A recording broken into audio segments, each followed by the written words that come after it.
பூந்தமல்லி பெரிய பள்ளிவாசல் சார்பில் இஸ்லாமிய மாணவர்களுக்கு ரூபாய் 13.85 லட்சம் கல்வி உதவித்தொகை வழங்கப்பட்டது. பள்ளிவாசல் தலைவர் முகமது ஹனீப் ஹவுஸ் தலைமையில் நடைபெற்ற இந்த நிகழ்ச்சியில் நவாஸ் கனி MP சிறப்பு அழைப்பாளராக கலந்து கொண்டு கல்லூரி மாணவ மாணவிகள் 66 பேருக்கு தலா 10,000 ரூபாயும், பள்ளி மாணவ மாணவிகள் 134 பேருக்கு தலா 5,000 ரூபாயும் வழங்கினார்.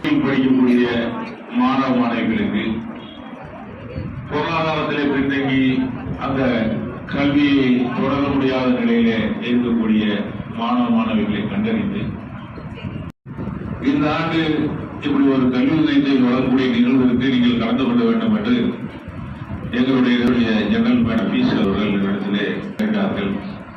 அதை சமூகங்களின் மூலமாக தொலைக்காட்சி மூலமாக பூந்தமல்லி பெரியவழி ஆசிரியர் செய்யக்கூடிய ஒரு நல்லிணக்கத்திற்கான பணி என்று தமிழகம் முழுவதும் இந்த சமூகத்திற்கு ஒரு நற்பெயர் கிடைப்பதற்கு அவருடைய பணிகள் நீங்கள் செய்து கொண்டிருக்கிறீர்கள். உங்களுடைய கல்விக்கு உதவுவது என்பது நாம் செய்யக்கூடிய உதவிகளிலே ஒரு நல்ல உதவி.